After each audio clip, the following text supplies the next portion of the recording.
I think Park Jae-bong is feeling a little bit nervous. What do you think? Okay, let's start off today with some vocabulary.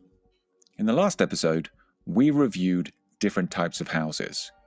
For example, cottages, bungalows, and penthouses. This week, we're going to go inside these houses and into the kitchen to review some of the most important vocabulary. Have a listen to these sentences again. He had a separate kitchen with a small fridge freezer and an oven with 2 electric hobs. He didn't own any luxuries like a microwave, a dishwasher, or a washing machine, but he did have a television, which was the envy of all of his neighbors. Did you understand all that vocabulary? Let me give you a little test.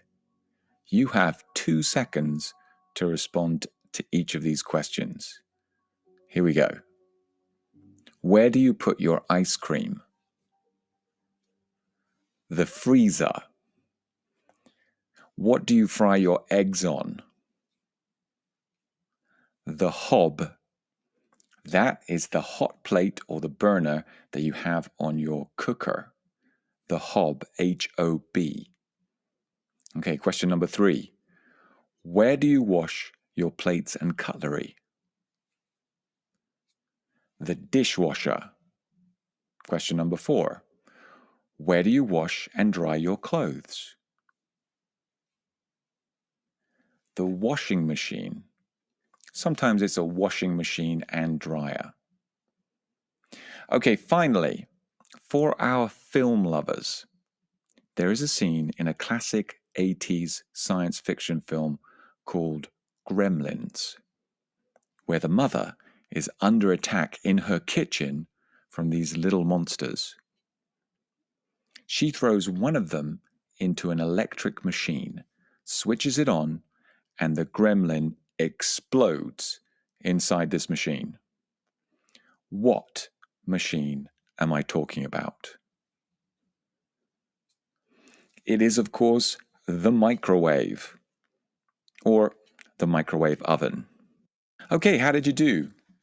Were you familiar with those 5 words? I'm sure you were. So let's move on to some economic concepts. Have a listen to this again. Unlike most North Korean people, Park knew that he was poor. He knew that the standard of living in the North was significantly lower than in the South. The standard of living. If your company wants to relocate you to work in another country, it's important that you know the standard of living in this country and how it compares to your home country. The standard of living, not the standard of life. The standard of living includes things like wealth levels, comfort, goods, and the necessities that are available to people. And according to a survey by World Population Review, the countries with the highest standard of living are the following: Switzerland, Denmark, the Netherlands, Finland, and Australia. Now, I think there is a crucial point here, that this measure includes both income and the cost of living. You see, there are certain countries where the salaries are high, but so too is the cost of living. And therefore, people cannot buy very much with the money they make. So we need to ask ourselves, how well does the average person with the average salary live? For example, does the average person in the UK live better or worse than the average person in Spain? Is the standard of living higher in the UK or lower? Well, I used to live in London, where I worked as an investment banker. Yeah, baby. And I had a good salary. However, the cost of living in London was so high. And that includes things like housing, private education, food, drinks, etc. So we didn't live particularly well. Our standard of living was good, but it wasn't great.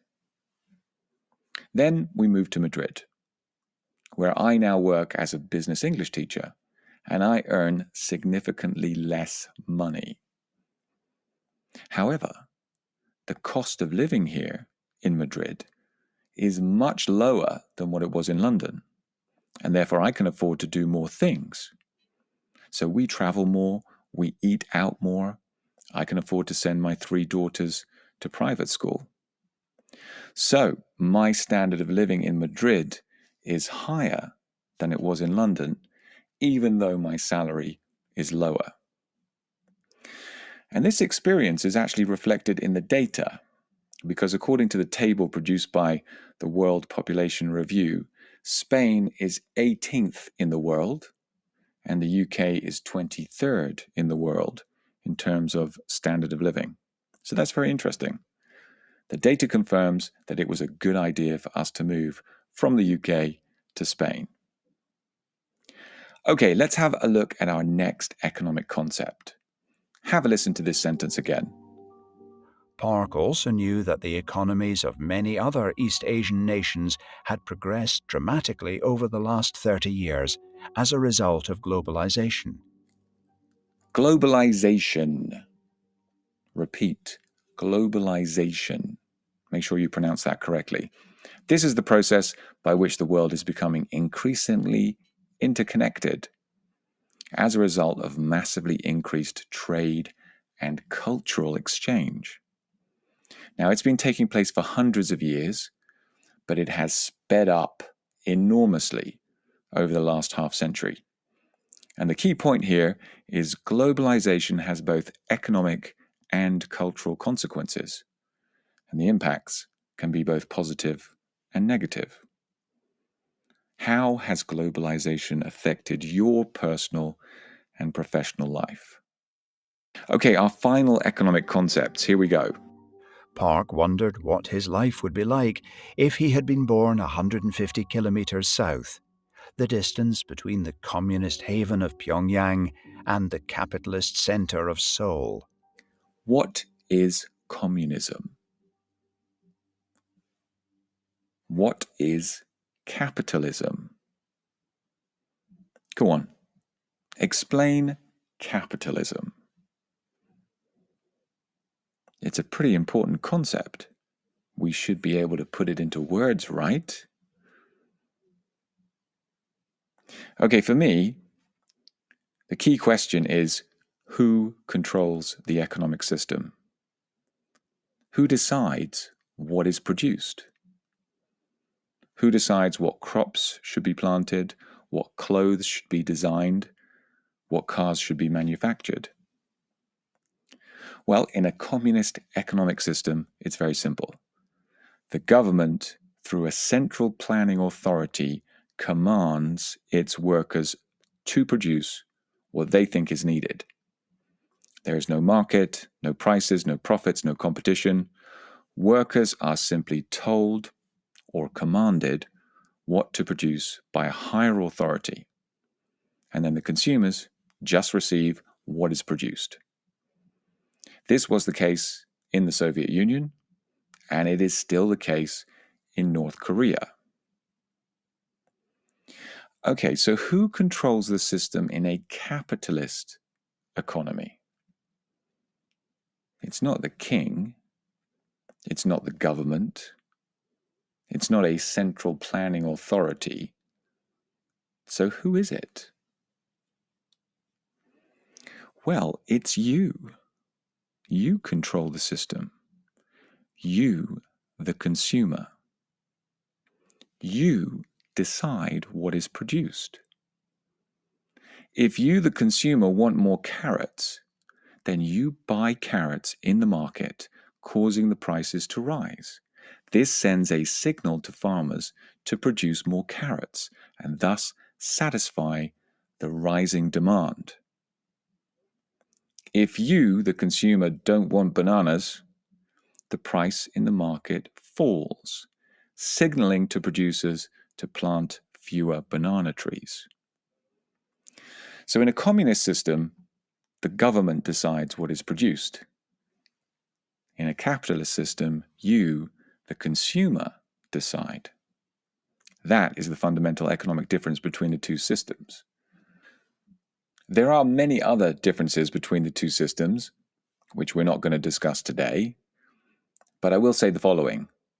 One system does not work, and the other one does, although imperfectly. Okay, let's change gear now and analyze some random vocabulary. Have a listen to this again. He walked into the bathroom, combed his hair, and then opened the bottle of Dragon aftershave, his prized possession, a gift from Kim after one of his business trips to China. He carefully placed a drop of the liquid on his index finger, then spread it across the left side of his neck. Do you know that each digit on your hand has a specific name? Let's go through them one by one. Let's start off with the most obvious one, the thumb. Be careful with the pronunciation here. It is a silent B at the end of this word, thumb. What is the name of the finger next to the thumb? The one that you use when you're pointing at something. Well, this is called the index finger. What is next to the index finger? The one that you might raise when you are very angry with someone? It is, of course, the middle finger. Makes sense, right? And what is next to the middle finger? Well, this is known as the ring finger for obvious reasons. So traditionally, this is where a bride and groom will put their engagement and their wedding rings. And finally, last but not least, well, actually, in this case, last and least, the smallest finger on the hand is known as the little finger, or more affectionately, it is sometimes called the pinky, Pinky. That's an old Scottish term for small. Okay, let's move on from vocabulary to some interesting grammar. Have a listen to this again. He left his apartment and headed onto the street. It was a dark winter's night, but fortunately the streetlights were working that evening. Why does the narrator say dark winter's night rather than dark winter night? Well, this is a peculiar thing about the Saxon genitive. Normally, we use the Saxon genitive to refer to something that belongs to someone. This is Sam's podcast, instead of this is the podcast of Sam. Well, we can also use the Saxon genitive for expressions of time. Instead of saying the meeting of yesterday, we would say yesterday's meeting. Instead of saying the annual report of last year, we would say last year's annual report.